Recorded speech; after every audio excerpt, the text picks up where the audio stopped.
अब हम लिखेंगे तीसरे पॉइंट में अर्थशास्त्र की एक छोटी सी परिभाषा। तो तीसरा पॉइंट लिखो अर्थशास्त्र। तो अर्थशास्त्र के अंदर तुम्हें एक डेफिनेशन लिखनी है अर्थशास्त्र की।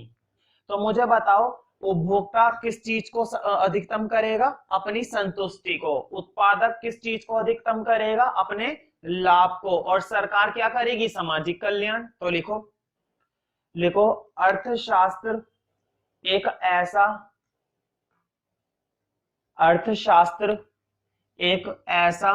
मानवीय, बोर्ड पे लिखा हुआ है मानवीय, अर्थशास्त्र एक ऐसा मानवीय व्यवहार है, ऐसा मानवीय व्यवहार है जिसमें संसाधनों का बंटवारा, जिसमें संसाधनों का बंटवारा इस प्रकार किया जाता है, जिसमें संसाधनों का बंटवारा इस प्रकार किया जाता है कि उपभोक्ता की संतुष्टि,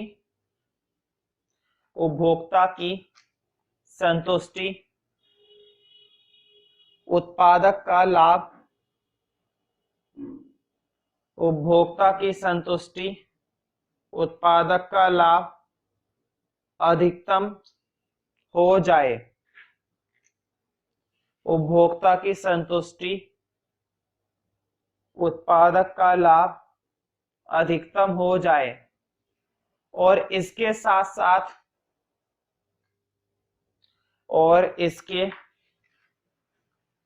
साथ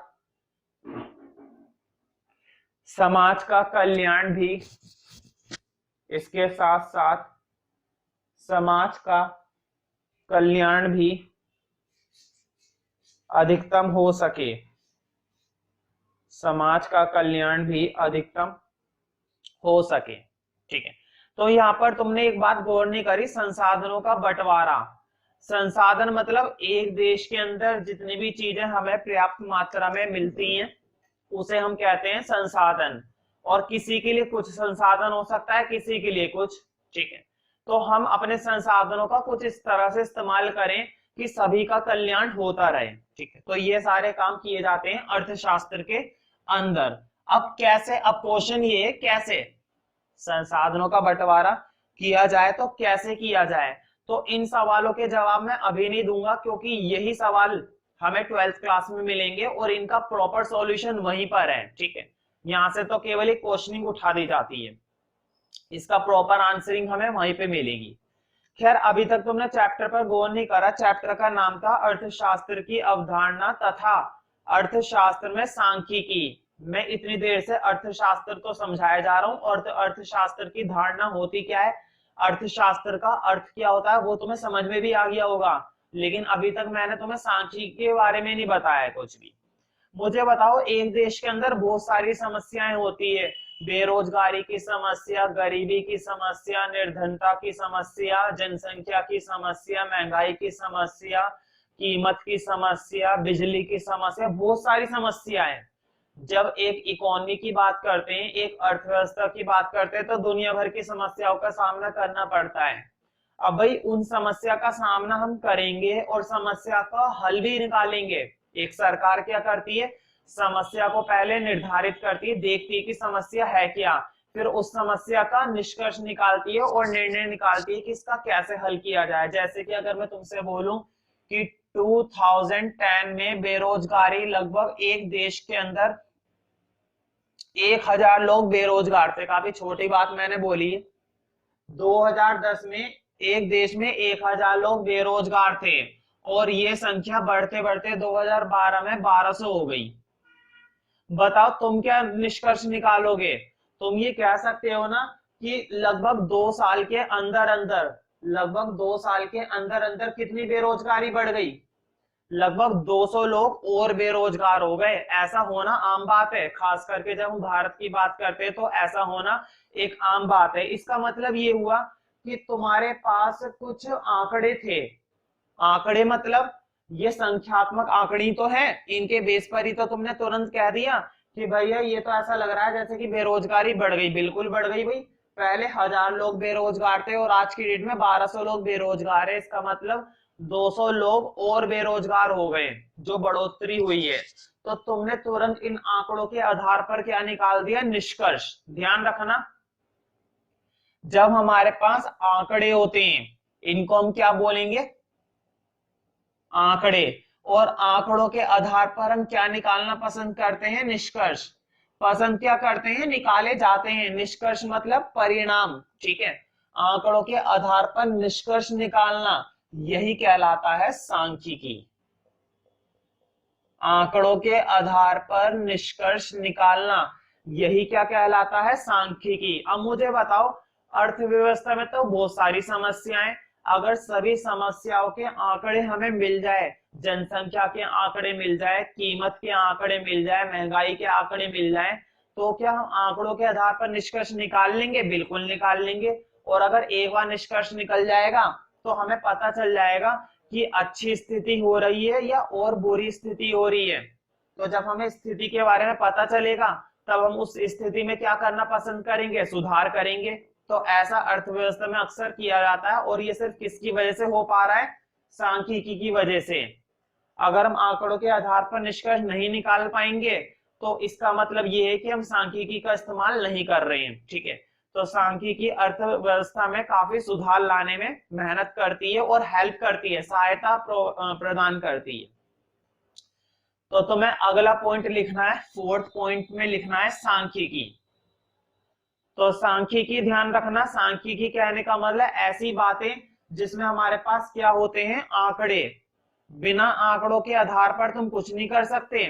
अगर मैं तुमसे बोलूं कि तुमने मुझे सिर्फ अपने एक मैथ्स के मार्क्स बताएं, 25 नंबर आए सपोज, तुमने अपने मुझे कक्षा में बताया मेरे मैथ्स में 25 नंबर आए, अब मैं क्या अंदाजा लगाऊं कि तुम्हारा कौन सा सब्जेक्ट स्ट्रॉन्ग है। तुमने मुझे केवल क्या दिया है, एक आंकड़ा दिया है बस, इससे कुछ नहीं हो सकता। लेकिन अगर मैं कह दूं कि भैया मेरे मैथ्स में इतने मार्क्स है, मेरी फ्रेंड के इतने मार्क्स है, मेरी इस फ्रेंड के इतने मार्क्स है, और पूरी क्लास के इतने मार्क्स है, तब मैं अंदाजा लगा सकता हूँ कि हाँ भाई तुम्हारे मार्क्स सबसे कम है, तुम्हारे सबसे ज्यादा है, उसके सबसे कम है, उसके सबसे ज्यादा है। लेकिन एक आंकड़े से मैं कुछ नहीं कह सकता। अब मैं एक एग्जांपल और देता हूं, वह व्यक्ति बहुत ईमानदार है, इतना ईमानदार है कि एक बार किसी का नोट गिर गया था, इसने तुरंत उठा के उस आदमी को दे दिया। बताओ क्या ये बात कोई आंकड़ा है, नहीं। सांख्यिकी तुम तभी लगा सकते हो जब वो बात कैसी होगी, अंकों में, ठीक है, आंकड़ों में होगी। किसी भी तरह के गुणों की बात यहाँ पर नहीं होती है, संख्यात्मक बातें हो रही हैं, ठीक है, गुणात्मक बातें नहीं हो रही।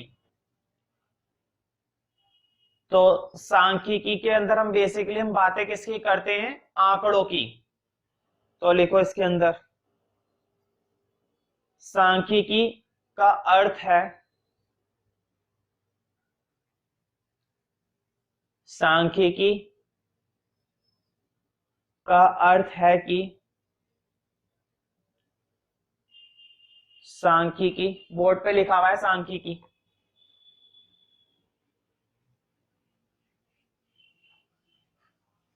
सांख्यिकी का अर्थ है कि संख्यात्मक आंकड़ों का भंडार, संख्यात्मक आंकड़ों का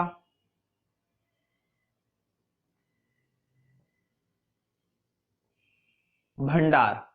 संख्यात्मक आंकड़े मतलब ऐसे आंकड़े जिनको हमने किस में लिख रखा है, अंकों में, ठीक है, संख्याओं में लिखा हुआ है। ऐसे आंकड़े नहीं जिनको हम बोल रहे हैं। अगर मैं तुमसे बोलूं इस साल हमारे देश में काफी बेरोजगारी बढ़ी है, तो कुछ पता चल पा रहा है कितनी बढ़ी है कितनी नहीं बढ़ी है। मैंने सिर्फ एक बात बोल दी, इस साल हमारे देश में बेरोजगारी बढ़ी है, तो किसी के बेस पर हम कुछ नहीं कह सकते कि बढ़ी है कितनी बढ़ी है, ठीक है। एक एग्जांपल और देता हूं, मैं कह रहा हूं पिछले कई सालों से दिन पे दिन महंगाई बढ़ती जा रही है। भाई ये बात तो सबको पता है, बढ़ती जा रही है, लेकिन कितनी बढ़ती जा रही है किसी को नहीं पता, क्योंकि हमारे पास क्या नहीं है, आंकड़े नहीं है। अगर आंकड़े होंगे तो मैं संख्यात्मक आधार निकाल पाऊंगा। ये बात तो सबको ही पता है, महंगाई बढ़ रही, कोई तीर तो मारा नहीं है बताकर, ठीक है। तो इस तरह की बातें तो नॉर्मल है, ये सांख्यिकी नहीं माना जाएगा। तो जब हम सांख्यिकी की बात करते हैं तो इसका मतलब होता है संख्यात्मक आंकड़ों का भंडार।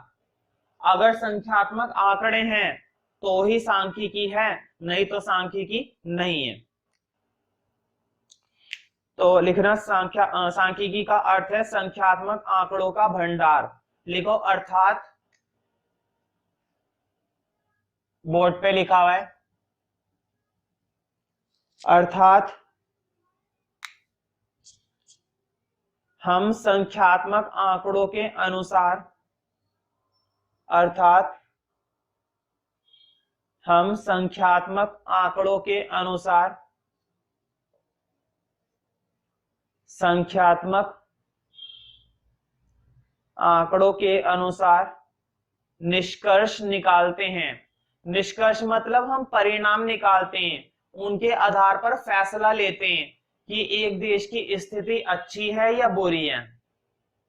संख्यात्मक आंकड़ों के आधार पर या अनुसार, संख्यात्मक आंकड़ों के अनुसार निष्कर्ष निकालते हैं। संख्यात्मक आंकड़ों के अनुसार निष्कर्ष निकालते हैं। देखो मैं फिर से तुम्हें एक एग्जांपल दूंगा। मान लो 2005 की अगर हम बात करें, मैं रफ एग्जांपल दे रहा हूँ, रियल एग्जांपल नहीं दे रहा, मैं तो समझाने के लिए रफ आइडिया बता रहा हूँ बस। कभी तुम सोचो कि मैंने ये जो एग्जांपल दिए रियल एग्जांपल है। मान लो 2005 में 2005 में जो भारत की जनसंख्या थी मान लो लगभग 115 करोड़ थी, सपोज 115 करोड़ थी, और ये जनसंख्या बढ़ते बढ़ते 2010 में 120 और 2016 में ये जाकर हो गई 125 करोड़।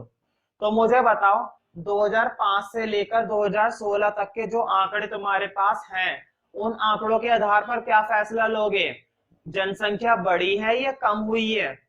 तो देखो बच्चा भी देखकर बता देगा कि सर जनसंख्या बढ़ गई है, और कितनी बढ़ गई है ये भी बता देगा। देखो 115 करोड़ से 125 करोड़ हो गई, लगभग कितने करोड़ का इजाफा हो गया, कम से कम 10 करोड़ की वृद्धि हो गई है जनसंख्या में। और ऐसा करना क्या कहलाता है, सांख्यिकी। तो सांख्यिकी तभी लगा सकते हो जब तुम्हारे पास आंकड़े कैसे होते हैं, संख्यात्मक, और उन आंकड़ों के आधार पर तुम क्या लेते हो, निष्कर्ष। निष्कर्ष मतलब तुम परिणाम निकालते हो, रिजल्ट निकालते हो। निष्कर्ष को इंग्लिश में बोलते हैं कंक्लूजन। तो तुम क्या निकालते हो, उनके आधार पर निष्कर्ष, फैसला लेते हो, ठीक है, कि क्या हुआ है। तो देखो ऐसे आंकड़े नहीं मिल जाते हैं कि तुम दिमाग में सोच रहे हो जनसंख्या के बारे में तो जनसंख्या के आंकड़े तुम्हारे सामने आ जाएंगे, ऐसा कुछ नहीं होता है। आंकड़ों को इकट्ठा करना पड़ता है, आंकड़ों को व्यवस्थित करना पड़ता है, आंकड़ों को वर्गीकृत करना पड़ता है, आंकड़ों का विश्लेषण करना पड़ता है, तब जाके निष्कर्ष निकलता है। मतलब सबसे पहले आंकड़ों को तुम्हें क्या करना पड़ेगा, एकत्रित, भाई घर घर जाके लोगों से पूछताछ करनी पड़ेगी जहां पर हमें आंकड़े एकत्रित किए जा सके। उसके बाद उन आंकड़ों को क्या करना पड़ेगा, वर्गीकरण करना पड़ेगा। जनसंख्या के आंकड़े अलग, बेरोजगारी के आंकड़े अलग, गरीबी के आंकड़े अलग, महंगाई के आंकड़े अलग, सारे आंकड़ों को हमें अलग अलग उनकी विशेषताओं के अकॉर्डिंग क्या करना पड़ता है, वर्गीकरण। फिर उन आंकड़ों का क्या करना पड़ता है, विश्लेषण करना पड़ेगा, मतलब उनकी विशेषताओं को पढ़ना पड़ेगा, और तब जाके हमें मिलेंगे निष्कर्ष, ठीक है। तो इतना सारा काम हमें करना पड़ता है, ध्यान रखना, इतना सारा काम ये कहलाता है एक वचन सांख्यिकी। क्या कहलाता है ये इतना सारा काम, एक वचन सांख्यिकी, ठीक है। क्योंकि सांख्यिकी दो तरह की होती है, एक वचन सांख्यिकी, बहुवचन सांख्यिकी। पहले मैं बात कर रहा हूं एक वचन सांख्यिकी। तो देखो एक वचन सांख्यिकी कहने का मतलब ऐसी सांख्यिकी जिसमें हम विधियों की बात करते हैं कि कैसे इकट्ठा करेंगे, कैसे उनको वर्गीकृत करेंगे, कैसे उनका विश्लेषण करेंगे, और तब जाके क्या निकालेंगे, निष्कर्ष। तो ये सारे फैसले किसमें लिए जाते हैं, एक वचन सांख्यिकी में, ठीक है। तो अब तुम्हें नेक्स्ट पॉइंट लिखना है, आई थिंक फिफ्थ पॉइंट तुम्हें लिखना है। तो फिफ्थ पॉइंट में पहले लिखना एक वचन सांख्यिकी, बिल्कुल सिंपल सी परिभाषा है। तो एक वचन सांख्यिकी में लिखो मतलब सबसे पहले हम आंकड़ों को क्या करते हैं, एकत्रित। तो लिखो, एक वचन सांख्यिकी का अर्थ, एक वचन सांख्यिकी का अर्थ सांख्यिकी विधियों से है। एक वचन सांख्यिकी का अर्थ सांख्यिकी विधियों से है। विधियों से है मतलब यहां पर हम विधियों की बात करते हैं कि किस मेथड से आंकड़ों को एकत्रित किया जा सकता है, किस विधि से आंकड़ों को वर्गीकृत किया जा सकता है, किस विधि से आंकड़ों को विश्लेषित किया जा सकता है। एक वचन सांख्यिकी का अर्थ विधियों से है जिसमें आंकड़ों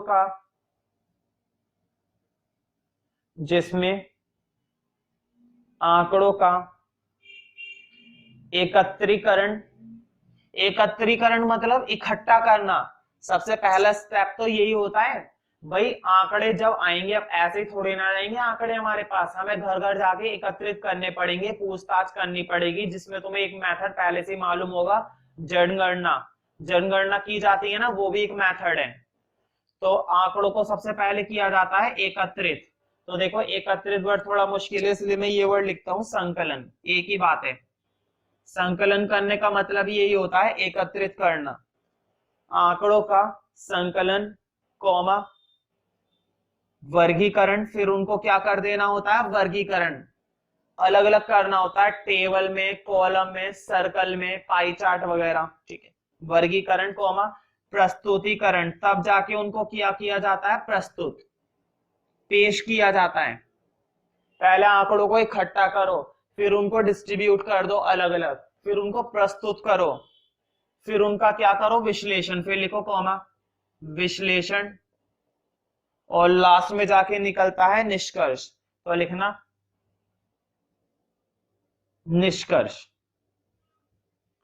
तो देखो, आंकड़ों को इकट्ठा करना, उनका वर्गीकरण करना, उनको फिर प्रस्तुत करना, और उनके आधार पर उनकी विशेषताओं को पढ़ना। विश्लेषण का मतलब होता है उनकी विशेषताओं का पढ़ना, कि बेरोजगारी बढ़ने का मतलब क्या है और कम होने का मतलब क्या है, और बेरोजगारी से क्या क्या नुकसान हो सकते हैं, क्या क्या फायदे, फायदे तो खैर नहीं होते, नुकसान ही होते हैं। और तब जाके उनके आधार पर क्या निकाले जाते हैं, निष्कर्ष। तो लिखो, लास्ट में लिख लेना विश्लेषण तथा निष्कर्ष आदि। आदि क्या, बस यही होते हैं, ठीक है। तो ये सारी बातें होती हैं एक वचन सांख्यिकी में, और ये सारे काम किसके आधार पर किए जा रहे हैं, आंकड़ों के आधार पर, ठीक है। तो नॉर्मली जब भी वो पूछेगा ना, सांख्यिकी की विशेषताएं बताएं, सांख्यिकी का महत्व बताएं, सांख्यिकी का ये बताएं, सांख्यिकी का वो बताएं, तो एक वचन सांख्यिकी की कभी बात नहीं होती। एक वचन का मतलब तो सिर्फ विधियों से होता है और कुछ नहीं है। एक वचन सांख्यिकी का मतलब विधियां, और विधियों में कौन कौन से स्टेप का फैसला लेते हैं हम, आंकड़ों को कैसे इकट्ठा करना है, आंकड़ों को कैसे वर्गीकृत करना है, आंकड़ों को प्रस्तुत कैसे करना है, आंकड़ों की विशेषताओं को कैसे पढ़ना है, और तब जाके उनका क्या निकालना है, निष्कर्ष। तो बताओ, मैंने कितनी बातें बता दी, आंकड़ों को इकट्ठा करना, आंकड़ों को वर्गीकृत करना, आंकड़ों को प्रस्तुत करना, आंकड़ों को विश्लेषण करना और निष्कर्ष निकालना। ये जो 5 स्टेजेस मैंने बताए, ये 5 स्टेजेस कहलाते हैं सांख्यिकी की अवस्थाएं। क्या कहलाती हैं ये, सांख्यिकी की 5 अवस्थाएं। तो कई बार क्वेश्चन पूछा गया है, सांख्यिकी की 5 अवस्थाओं के बारे में बताइए। इन्हें एक्सप्लेन तो करने के लिए कभी नहीं आता, लेकिन एक बार एक नंबर में इनकी अवस्थाओं का नाम जरूर आता है। तो एक क्वेश्चन लिख लो बीच में, लिखो सांख्यिकी अध्ययन की, सांख्यिकी अध्ययन की, सांख्यिकी अध्ययन, सांख्यिकी अध्ययन की अवस्थाओं का नाम बताइए। सांख्यिकी की अवस्थाओं का नाम बताइए। अवस्थाओं का नाम बताइए। तो कौन कौन सी अवस्थाएं होती हैं वो लिखो। वहीं से देखकर लिख दो पांचों। उत्तर में लिखो फर्स्ट, आंकड़ों का संकलन, आंकड़ों का वर्गीकरण, आंकड़ों का प्रस्तुतिकरण, आंकड़ों का विश्लेषण और आंकड़ों द्वारा निष्कर्ष।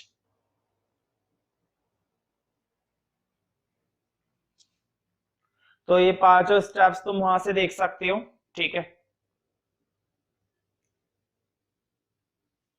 अब हम बात करते हैं बहुवचन सांख्यिकी की। मैंने बताया था ना दो तरह की सांख्यिकी होती है, सिंगुलर और प्लूरल।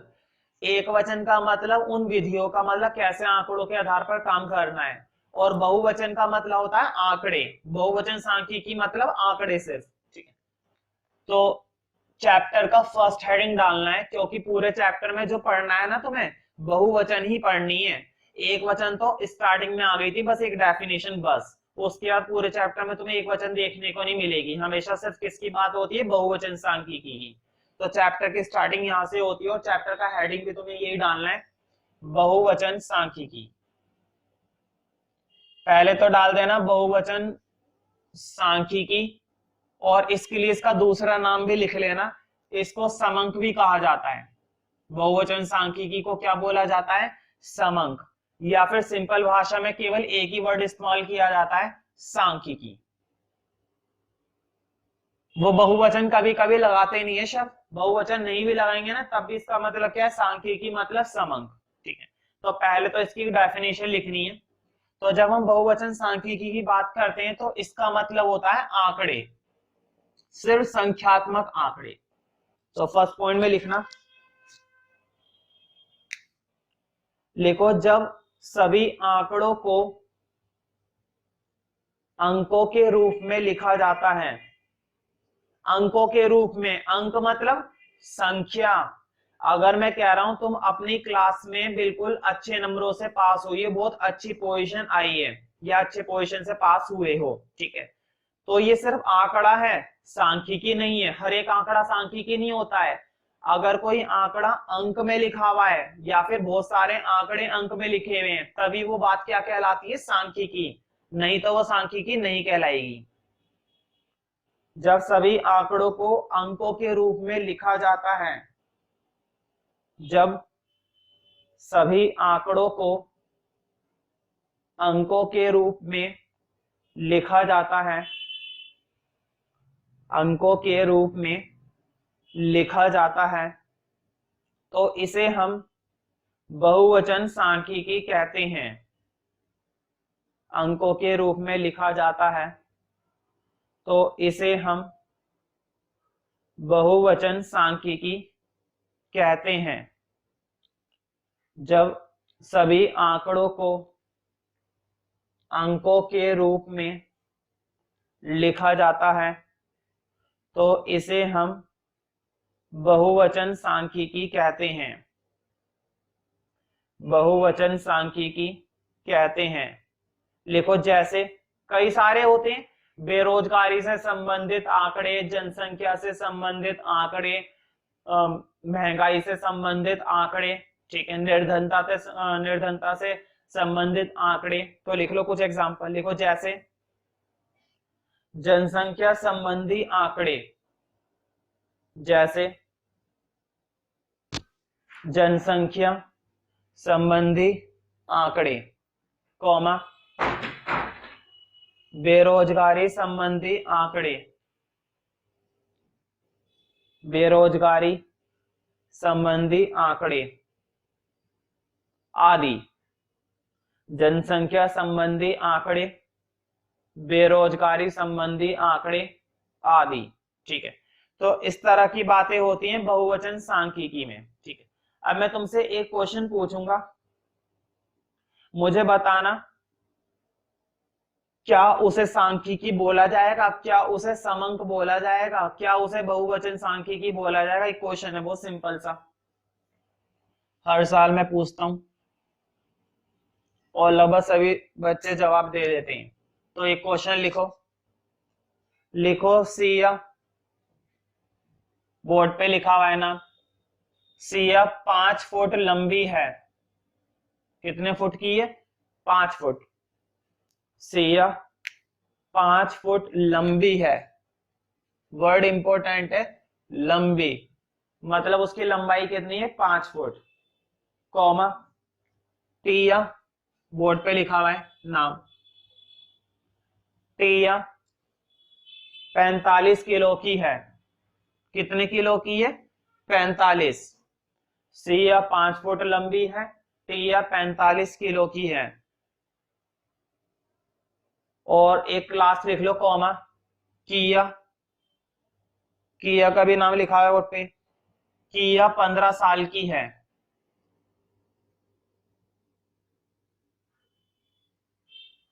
किया 45 साल की है।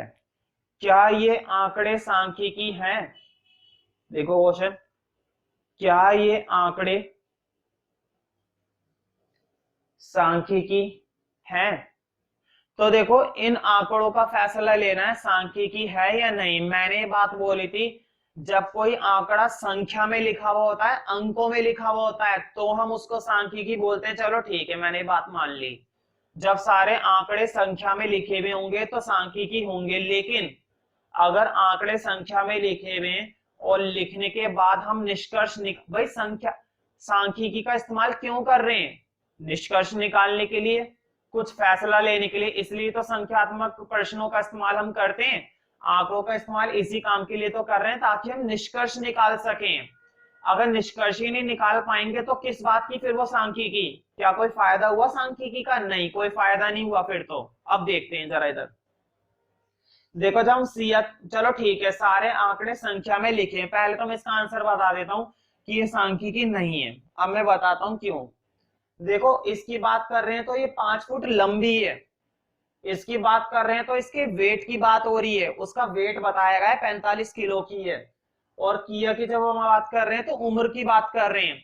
बताओ तीनों का आपस में कोई संबंध है? इसकी लंबाई का उसके वजन से क्या लेना देना? इसके वजन का उसकी उम्र के साथ क्या लेना देना? कोई लेना देना होता है? नहीं। ये आंकड़े तो आपस में संबंधित ही नहीं है। अगर मैं तुमसे बोलूं तुम्हारे मैथ्स में 45 है, उसके साइंस में 24 है, तो क्या मैं कुछ कह सकता हूं कि तुम्हारा मैथ्स वीक है, उसका साइंस काफी अच्छा है? या तो दोनों के मार्क्स कैसे हो मैथ्स के, या फिर दोनों बच्चों के मार्क्स कैसे बताए जाए मुझे साइंस के, तभी तो मैं कुछ फैसला ले पाऊंगा। अब दोनों के सब्जेक्ट के मार्क्स ही अलग अलग है, तो मैं कैसे उन दोनों का तुलना कर लूंगा?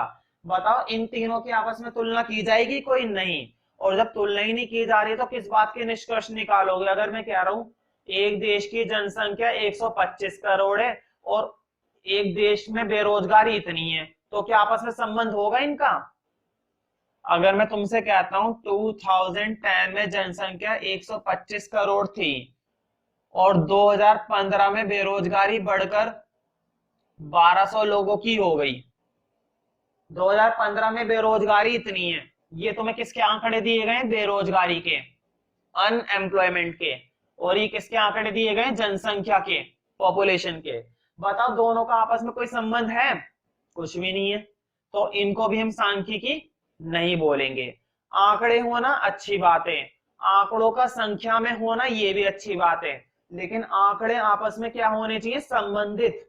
जब तक संबंधित ही नहीं होंगे तब तक कैसे फैसला ले लेंगे? तो इसका आंसर लिखो नहीं, ये आंकड़े सांख्यिकी नहीं है। यह आंकड़े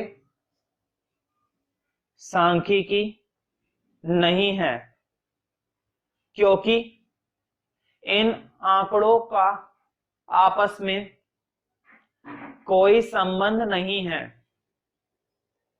क्योंकि इन आंकड़ों का आपस में कोई संबंध नहीं है, इसलिए इनकी तुलना, क्या इनकी तुलना कर पाएंगे हम? एक की वेट की तुलना दूसरे की एज से, एक की एज की तुलना दूसरे की लंबाई से, ऐसा नहीं होता। इसलिए इनकी तुलना नहीं की जा सकती है, इसलिए इनकी तुलना नहीं की जा सकती है। को बहुवचन सांख्यिकी कहने का मतलब सिर्फ इतना ही नहीं होता कि आंकड़े हैं और आंकड़े अंकों में हैं, साथ ही साथ आंकड़े आपस में एक दूसरे से क्या होने चाहिए? संबंधित। जब उन सभी आंकड़ों का एक दूसरे से संबंध होगा तभी तो तुम तुलना कर सकते हो, ऐसे थोड़ी ना तुलना कर सकते हैं एक दूसरे की। अगर मैं तुमसे पूछूं कि तुम्हारी क्लास में सभी बच्चों के मार्क्स मुझे बताओ, तो कुछ बच्चों के तुमने मैथ्स के मार्क्स बताए, कुछ बच्चों के इंग्लिश के मार्क्स बताए और कुछ बच्चों के साइंस के मार्क्स बताए, तो क्या मैं तुलना कर सकता हूँ उन बच्चों की? नहीं, मैं केवल उन्हीं बच्चों की तुलना कर सकता हूँ जिसमें सभी बच्चों के मार्क्स किसके हैं? मैथ्स के, जिसमें सभी बच्चों के मार्क्स किसमें हैं? इंग्लिश के, और जिसमें सभी बच्चों के मार्क्स कैसे हैं? साइंस के। तभी हम तुलना कर सकते हैं, और बढ़िया रहता है तभी तुलना करना। ठीक है, तो बढ़िया रहेगा कि सभी आंकड़े एक दूसरे से क्या हो? संबंधित हो, तभी हम उनके बेस पर क्या निकाल पाएंगे? निष्कर्ष। ठीक है, तो अब मैंने तुम्हें सांख्यिकी का मतलब समझा दिया है काफी अच्छे से। हर एक चीज को सांख्यिकी नहीं कहा जाता है, केवल कुछ ही तथ्य ऐसे होते हैं जिन्हें हम सांख्यिकी बोलते हैं। तो जरूरी है कि हम सांख्यिकी की कुछ विशेषताएं पढ़ें। ठीक है, अगर हम कुछ विशेषताएं कर लेंगे तो ज्यादा अच्छा रहेगा। तो चैप्टर का नेक्स्ट हेडिंग तुम्हें डालना है सांख्यिकी की विशेषताएं। क्या पढ़नी है? सांख्यिकी की विशेषताएं। तो पहली विशेषता लिखना, अगर मैं तुमसे कहता हूं कि 2011 में बेरोजगारी एक देश के अंदर 1200 लोगों की थी, मतलब एक देश के अंदर 1200 लोग क्या थे? बेरोजगार थे। बेरोजगार मतलब जिनके पास करने के लिए कुछ काम नहीं था, मतलब जिनके पास पैसा कमाने के लिए नौकरी ही नहीं थी। तो 1200 लोग थे, बस मैंने एक ही आंकड़ा दिया। बताओ इसके बेस पर क्या कोई निष्कर्ष निकाल सकते हो? बिल्कुल भी नहीं। बस तुम्हें सिर्फ एक बात मालूम है, हाँ भाई बेरोजगारी 1200 लोगों की थी, बेरोजगारी 1200 लोगों की थी, बस। इससे ज्यादा तुम्हें कोई बात मालूम नहीं है। लेकिन अगर मैं तुम्हें आंकड़े दे दूं, मान लो मैंने तुम्हें आंकड़े दे दिए 2014 के कि ये बेरोजगारी कम होकर 1000 हो गई, 1000 लोगों में, अब तुम फैसला निकाल सकते हो ना? अब तुम निष्कर्ष निकाल सकते हो, और तुम तुरंत देखते ही बता दोगे कि हाँ भाई पहले 1200 लोग बेरोजगार थे, अब 1000 लोग बेरोजगार है। इसका मतलब कुछ तो कम हुई, और कितनी कम हुई है? 200 लोग कम बेरोजगार हैं अब, है ना? यानी कि जब तक तुम्हारे पास सिर्फ एक आंकड़ा होगा किसी समस्या से संबंधित, जब तुम्हारे पास सिर्फ एक ही आंकड़ा है, तब तुम उसको सांख्यिकी भी नहीं कह सकते। क्योंकि निष्कर्ष कैसे निकालोगे? सांख्यिकी कहने का मतलब आंकड़े, और आंकड़ों के आधार पर निष्कर्ष। तो आंकड़ा होना काफी नहीं है, कई सारे आंकड़े होने काफी हैं, तब जाके तुम क्या निकाल पाओगे? निष्कर्ष। अगर मैं कहता हूं पूरी क्लास में से तुम्हारे मार्क्स मुझे पता है, सिर्फ मैथ्स के मार्क्स पता है, मान लो तुम्हारे 100 में से 65 मार्क्स आए थे मैथ्स में, और सब्जेक्ट के भी नहीं पता, ना तो मैं तुम्हारी औसत निकाल पाऊंगा, ना ही मैं तुम्हारी तुलना कर पाऊंगा, क्योंकि सिर्फ एक ही आंकड़ा है मेरे पास, तुम्हारे मैथ्स के मार्क्स, बस। इससे ज्यादा कुछ बात मालूम नहीं मुझे। तो एक आंकड़ा होना सांख्यिकी नहीं कहलाता है। सांख्यिकी तो हम उसे कहते हैं जब आंकड़ों का क्या होता है? समूह। समूह मतलब ग्रुप, काफी सारे आंकड़े होने चाहिए, एक से काम नहीं चलेगा, 3 4 5 इस तरह से। तो पहली विशेषता इंपॉर्टेंट है, कई बार पूछी जा चुकी है, तो लिखना आंकड़ों का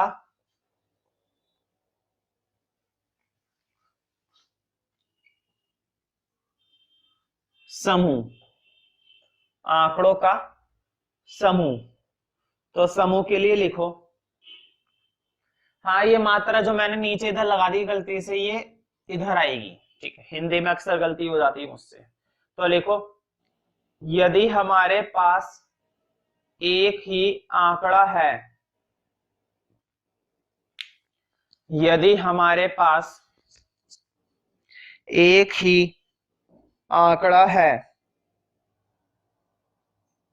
एक ही आंकड़ा है, यदि हमारे पास एक ही आंकड़ा है, तो इसे समंक नहीं कहा जाएगा। समंक मतलब सांख्यिकी, मैंने कई बार बोला था ना, सांख्यिकी जब भी बात होती है तो समंक का मतलब ही यही होता है, बहुवचन सांख्यिकी मतलब सांख्यिकी। तो इसे समंक, बोर्ड पे लिखा हुआ है, इसे समंक नहीं कहा जाएगा। क्योंकि, और क्यों नहीं कहा जाएगा? पहली बात तो ये आंकड़ों की तुलना करते हैं हम, भाई एक की तुलना किससे करेंगे? जब तुम्हारे पास ले दे के आंकड़ा ही एक है तो किससे तुलना कर लोगे? किसी से भी नहीं। तो लिखो क्योंकि इसकी आपस में तुलना, क्योंकि इसकी आपस में तुलना नहीं की जा सकती है, क्योंकि इसकी आपस में तुलना, आपस में तुलना नहीं की जा सकती है। और जब तक तुम तुलना नहीं करोगे तब तक क्या निष्कर्ष निकाल पाओगे? बिल्कुल भी नहीं। क्या फैसला लोगे? कुछ नहीं। ठीक है, तुलना नहीं की जा सकती है और कोई निष्कर्ष नहीं निकाला जा सकता है, और कोई निष्कर्ष नहीं निकाला जा सकता है। निष्कर्ष मतलब कोई परिणाम नहीं निकाल सकते, एक आंकड़े के आधार पर तुम कुछ नहीं बोल सकते, और कोई निष्कर्ष नहीं निकाला जा सकता है। सेकंड पॉइंट लिखना, दूसरी विशेषता। मुझे बताओ जितनी भी सांख्यिकी होती है संख्या में होना चाहिए ना, संख्या में ही होना चाहिए। राम ईमानदार है, क्या इसे सांख्यिकी बोला जाएगा? नहीं, नहीं बोला जाएगा। सोनू का रंग काला है, क्या इसे सांख्यिकी बोला जाएगा? नहीं। मेरा रंग गोरा है, क्या इसे सांख्यिकी बोला जाएगा? बिल्कुल भी नहीं। ठीक है, अब देखो, राम की राम की महीने की इनकम, राम की महीने की इनकम 10,000 है, सोनू की 15,000 है, मेरी 25,000 है, क्या इन बातों को सांख्यिकी बोला जाएगा? बिल्कुल। तो ध्यान रखना, सांख्यिकी हमेशा किस में होती है? संख्या में। नाम से ही पता चल रहा है भाई, सांख्यिकी। देखो संख्या तो इसके शब्द में ही छुपा हुआ है, हर वो बात जो संख्या में लिखी हुई है उसे हम सांख्यिकी बोलेंगे। ठीक है, तो दूसरी विशेषता लिखना, संख्याओं में व्यक्त। सांख्यिकी हमेशा किस में लिखी हुई होती है? संख्याओं में। ठीक है, तो लिखो सांख्यिकी केवल संख्या में ही लिखी जाती है, सांख्यिकी केवल संख्या में ही लिखी जाती है। लिखो उदाहरण, उदाहरण के लिए सांख्यिकी केवल संख्या में ही लिखी जाती है, उदाहरण के लिए। अब कुछ उदाहरण लिखवा रहा हूं मैं। उदाहरण के लिए काला गोरा, काला गोरा कौमा छोटा बड़ा, काला गोरा कौमा छोटा बड़ा।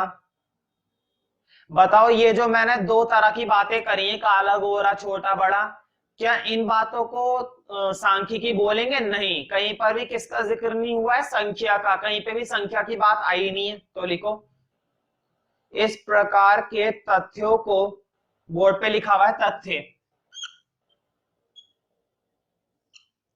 इस प्रकार के तथ्यों को, तथ्य मतलब इस तरह की बातें, इस प्रकार के तथ्यों को सांख्यिकी, इस प्रकार के तथ्यों को सांख्यिकी नहीं कहा जाएगा, इस प्रकार के तथ्यों को सांख्यिकी नहीं कहा जाएगा,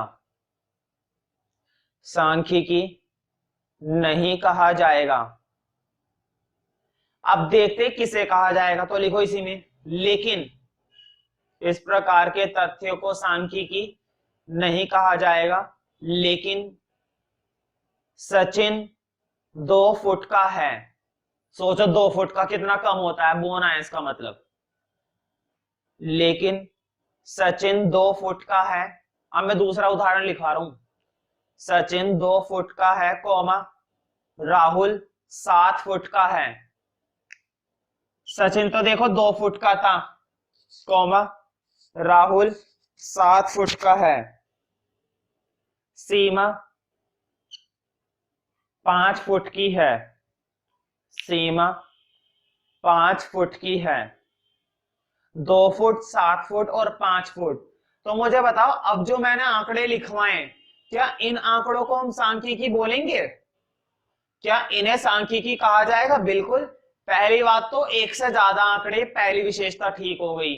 दूसरी विशेषता ये थी कि सारे आंकड़े किस में लिखे हुए होने चाहिए? संख्या में।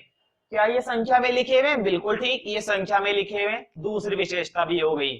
तीसरी बात, क्या हम निष्कर्ष निकाल सकते हैं? बिल्कुल। अगर मैं तुमसे पूछूं इन तीनों में से सबसे ज्यादा लंबा कौन है, तो तुम तुरंत कह दोगे बीच वाला, क्योंकि बीच वाले की लंबाई कितनी है? 7 फुट। और सबसे छोटा कौन है? ये सबसे ऊपर वाला, क्योंकि इसकी लंबाई सबसे कम है। ठीक है, तो हम उनके आधार पर निष्कर्ष निकाल सकते हैं, क्योंकि ये आंकड़े किस में लिखे हुए हैं? संख्या में। अगला देखते हैं।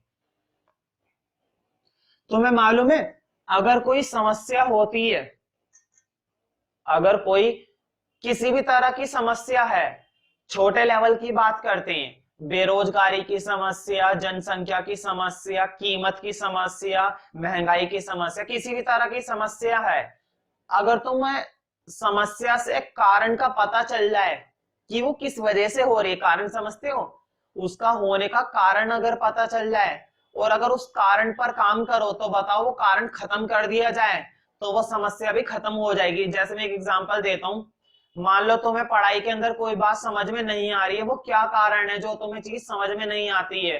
तुमने कहा कि भैया आप बहुत तेजी से लिखवाते हो तो हम लिख नहीं पाते, तो मैं क्या करूंगा? मुझे कारण पता चल गया कि मेरी बोलने की जो स्पीड है वो तेज है, तो तुम लिख नहीं पाते हो, तो मैं क्या करूंगा? थोड़ा धीरे बोलूंगा। कारण पता चल गया ना? उस कारण को हटाने के लिए मैं तुम्हारी समस्या को सुलझा दूंगा। यानी कि इसका मतलब ये हुआ, जब तक तुम्हें समस्या का कारण नहीं पता चलेगा, जब तक तुम्हें समस्या से संबंधित कारण नहीं पता चलेगा, तब तक तुम उस समस्या को सुलझा पाओगे? नहीं सुलझा सकते। तो कारण पता चलना बहुत जरूरी है। ठीक है, तो सांख्यिकी की एक विशेषता और होती है कि यह हमें समस्या से संबंधित कारण के बारे में बताती है। ठीक है, तो तीसरी विशेषता लिखनी है और बहुत इंपॉर्टेंट है तीसरी विशेषता, तो लिखो, आंकड़े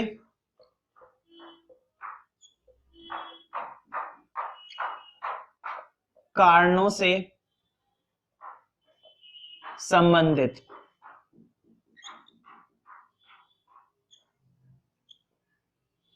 आंकड़े कारणों से संबंधित, इसका मैं एक एग्जांपल देता हूं। अगर कोई समस्या उत्पन्न होती है ना, या कोई सा भी आंकड़ा होता है, तो उसके ऊपर एक कारण नहीं होता, उसके ऊपर कई सारे कारण होते हैं। सपोज मैंने इस साल फीस बढ़ा दी, पिछले साल 500 रुपए फीस थी, इस साल मैंने 800 रुपए कर दी फीस। मान लो मैंने इस साल फीस कितनी कर दी? 800 रुपए की फीस कर दी। तो देखो, जब 800 रुपए की फीस करी है तो इसके पीछे कई सारे कारण हो सकते हैं ना। हो सकता है इलेक्ट्रिसिटी का बिल काफी बढ़ गया हो सकता है मार्कर महंगे हो गए हो सकता है बुक्स वगैरह बहुत महंगी हो गई हो सकता है मैंने जो चेयर मंगवाई है वो ज्यादा महंगी आई है इस बार। वो सारे कारण हो सकते हैं। केवल एक फीस बढ़ाने के पीछे एक कारण नहीं है, कई सारे कारण हो सकता है पढ़ाई समझाना बड़ा मुश्किल हो गया हो। ठीक है, तो बहुत सारी बातें होती है। अब छोटे लेवल की बात करते हैं, कीमत की बात करते हैं। अगर कोई दुकानदार किसी वस्तु की कीमत बढ़ाता है तो इसके पीछे भी तो कई सारे कारण हो सकते हैं। कीमत बढ़ाई गई, मान लो, हो सकता है वो वस्तु पीछे से महंगी आ रही हो सकता है उस वस्तु पर गवर्नमेंट ने हमसे बहुत सारा क्या लिया है? कर। कर समझते हो ना? टैक्स। गवर्नमेंट हर एक गुड पर, हर एक सर्विस पर क्या लेती है? टैक्स लेती है। तो हो सकता है गवर्नमेंट ने ज्यादा टैक्स ले लिया हो सकता है मजदूरों ने ज्यादा मजदूरी ली हो हमसे, इसलिए हमने कीमत को बढ़ाया है। ठीक है, हो सकता है पीछे से खर्चा ज्यादा आ रहा हो, है ना? तो एक के पीछे दुनिया भर के कारण होते हैं, अगर वो कारण पता चल जाए तो समस्या को सुलझाना आसान हो जाता है। तो लिखो, तीसरे पे टिक कर लेना, इंपॉर्टेंट विशेषता है ये वाली। ठीक है, तो लिखो, आंकड़ों पर कई प्रकार के कारणों का, आंकड़ों पर कई प्रकार के कारणों का, कई प्रकार के कारणों का प्रभाव पड़ता है। आंकड़ों पर कई प्रकार के कारणों का प्रभाव पड़ता है। प्रभाव मतलब उन पर असर पड़ता है। अगर कोई एक आंकड़ा है तो उस पर भी कई सारे कारणों का असर पड़ा होगा।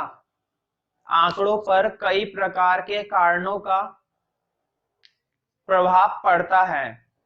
यदि कोई एक कारण है, देखो वैसे तो एक कारण होता नहीं है। कोई सी भी चीज अगर देश में हुई है ना, अर्थव्यवस्था में हुई है, तो एक कारण से नहीं होती, कई सारे कारण होते हैं। अगर एक आध कारण होता तो एक आध कारण को तो बहुत आसानी से हटाया जा सकता था। बेरोजगारी की मैं बात करता हूँ। बेरोजगारी की समस्या ऐसी समस्या है जो दिन पे दिन बढ़ती जा रही है। उसके देखो कई सारे कारण है। एक तो ये सभी लोग शिक्षित नहीं हो पाते। जब शिक्षित ही नहीं होंगे तो कहां से उन्हें रोजगार मिलेगा। दूसरी चीज, जो शिक्षित हो भी जाते उतनी नौकरियां नहीं है, नौकरियां कहां से दें। तीसरी चीज, अगर काम करने पे लगाया जाए तो आधे से ज्यादा लोग ऐसे होते हैं जो काम तो ले लेते हैं लेकिन काम कर नहीं पाते, इसलिए उन्हें निकाल दिया जाता है। तो बेरोजगारी होने के भी कई सारे कारण हैं, सिर्फ एक कारण नहीं है। यदि कोई एक कारण है तो उसे हटाया जा सकता है।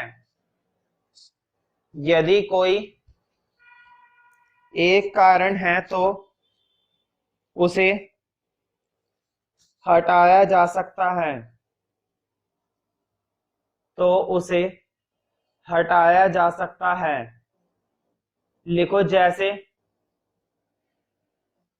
कीमत में, जैसे कीमत में 30% की, कीमत में 30% की वृद्धि। बोर्ड पे लिखा हुआ है, ऐसे लिखना है 30%। कभी हिंदी के शब्द में लिख दो प्रतिशत, परसेंटेज का साइन लगा देना ऐसे। जैसे कीमत में 30% की वृद्धि। कीमत में 30% की वृद्धि के कई कारण हो सकते हैं। कीमत में 30% की वृद्धि के कई कारण हो सकते हैं। वृद्धि के कई कारण हो सकते हैं। ठीक है, तो हमेशा ध्यान रखना जब भी हम आंकड़ों की बात करते हैं तो किसी भी आंकड़े पर किसी एक कारण का असर नहीं होता, उस पर असर करने वाले कई सारे कारण होते हैं जिन्हें हमें थोड़ा ध्यान रखना चाहिए। तो अक्सर इस तरह की समस्या का सामना करना पड़ता है एक अर्थशास्त्री को, और सभी कारणों को पता लगा के उन कारणों को खत्म करना होता है। चौथा और आखिरी लिखो, आंकड़े एक दूसरे से संबंधित। आंकड़े एक दूसरे से संबंधित। तो मैंने बताया था जब तक एक आंकड़ा दूसरे से और दूसरा आंकड़ा तीसरे से संबंधित नहीं होगा तब तक तुम उनकी तुलना नहीं कर सकते। तुम्हें याद होगा मैंने क्वेश्चन दिया था सिया किया और टिया वाला। बताओ तीनों की जो बातें बताई गई थी वो बिल्कुल अलग अलग थी ना। एक की तो आयु की बात हो रही थी, एक की वेट की बात हो रही थी और एक की लंबाई की बात हो रही थी। आंकड़े हैं चलो ठीक है, एक से ज्यादा है ये भी ठीक है, ठीक है, लेकिन चौथी बात शामिल नहीं हुई कि आंकड़े एक दूसरे से संबंधित थे वो नहीं। एक की आयु की तुलना क्या दूसरे की लंबाई से कर सकते हो, बिल्कुल भी नहीं कर सकते। तो ध्यान रखना जितने भी आंकड़े होते हैं वो एक दूसरे से संबंधित होने चाहिए, तभी उन्हें हम क्या बोलेंगे, सांख्यिकी। अगर वो एक दूसरे से संबंधित नहीं है तो वो सांख्यिकी नहीं है।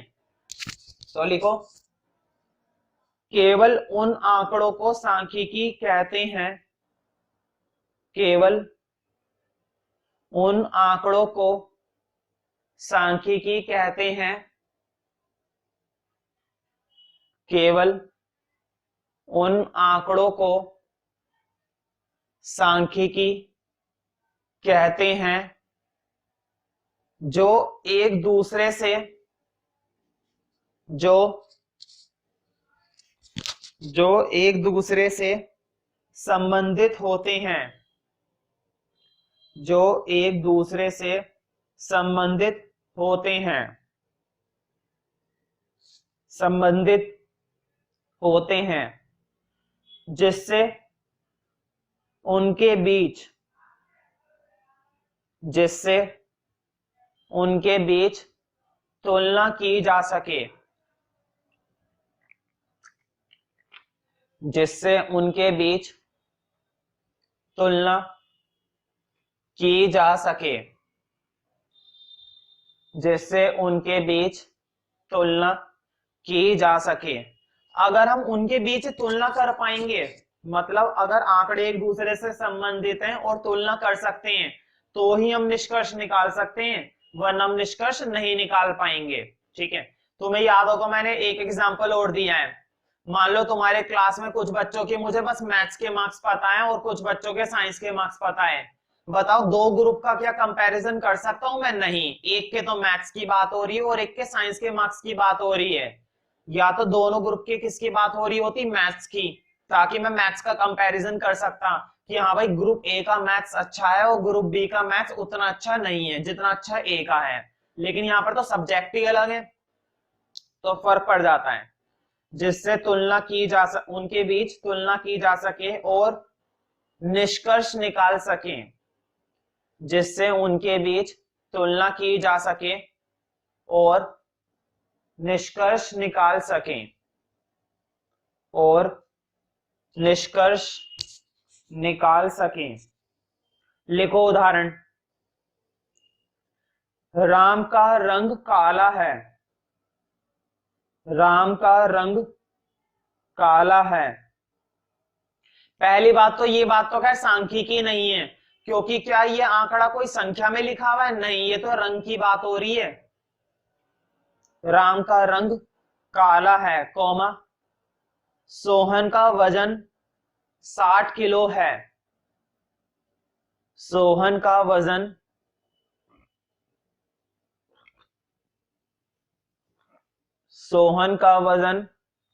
60 किलो है। मतलब सोहन कितने किलो का है? 60 किलो का, 60 किलो है। मोहन की लंबाई 5 फुट है, मोहन की लंबाई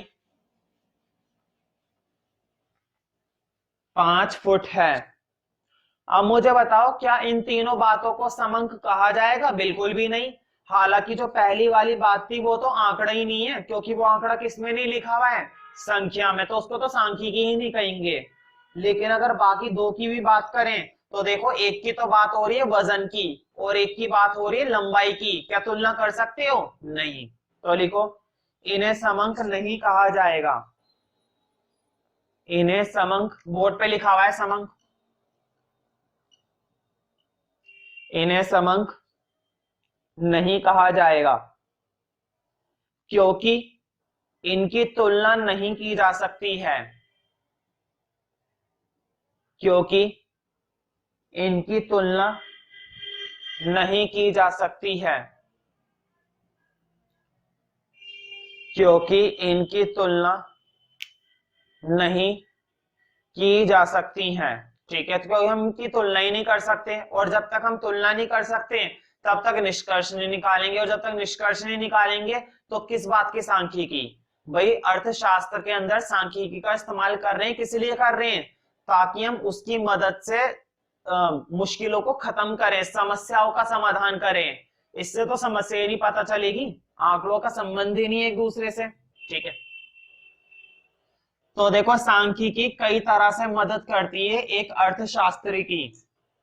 हमेशा सांख्यिकी हर कदम पर साथ देती है अर्थशास्त्री का, समस्याओं का समाधान करने के लिए हर तरह से हेल्पफुल होती है। लेकिन फिर भी इस सांख्यिकी की कुछ ना कुछ समस्याएं जरूर होती हैं, मतलब कुछ ना कुछ तो कमी है सांख्यिकी में। तो अगला हेडिंग है जो कि इंपॉर्टेंट है, सांख्यिकी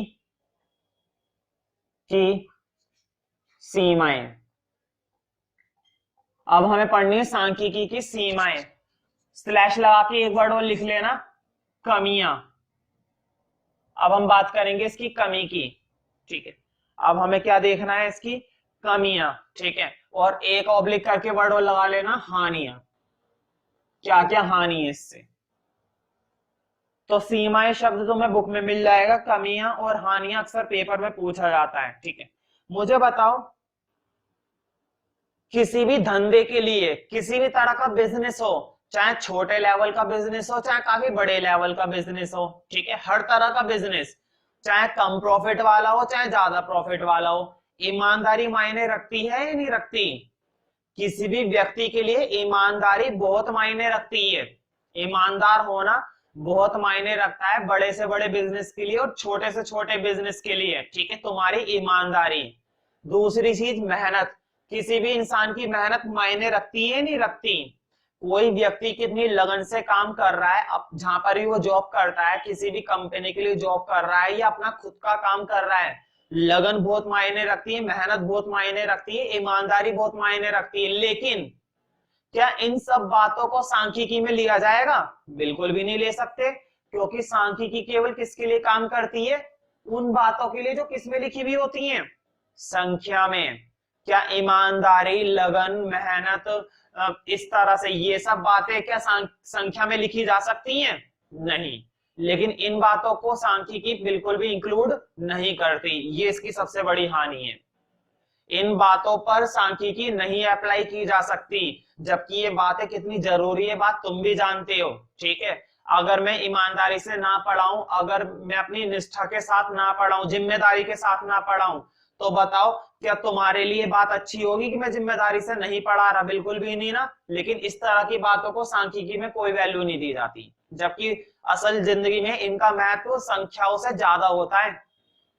लेकिन यहाँ कंट्रोल नहीं करता, क्योंकि ये केवल किस पर अप्लाई होती है? संख्याओं पर। तो पहली गलती लिखो, इसकी पहली कमी लिखो, केवल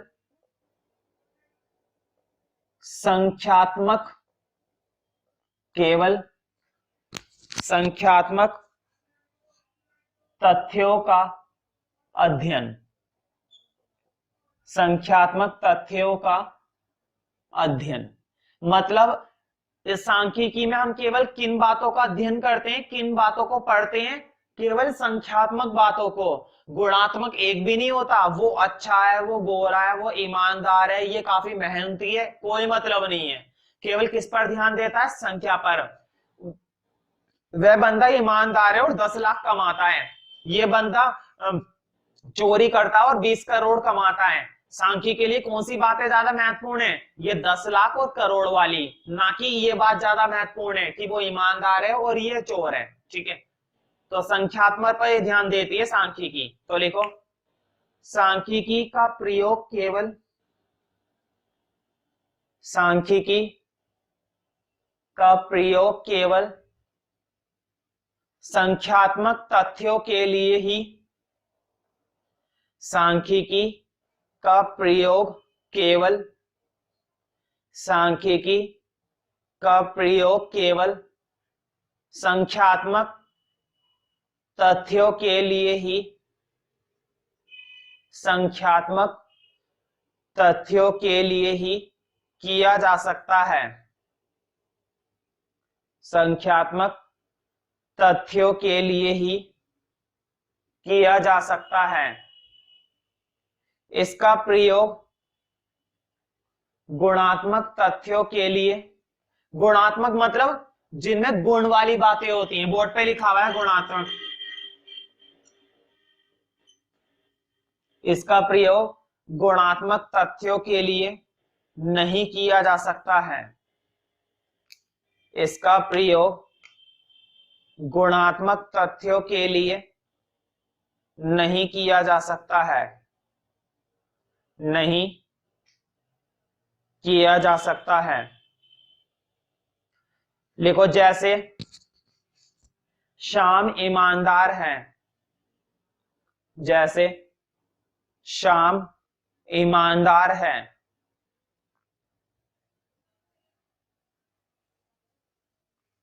श्याम ईमानदार है। राम, राम मेहनती है, मेहनती लिख सकते हो, वो लिख सकते हो ना, राम मेहनती है, कौमा सोनी सोनी काली है, भाई काली है तो क्या करे, संख्या में उसका कोई वजूद नहीं है, सोनी काली है। तो इस तरह की जितनी भी बातें होती हैं हम इनको सांख्यिकी बिल्कुल भी नहीं कहते हैं,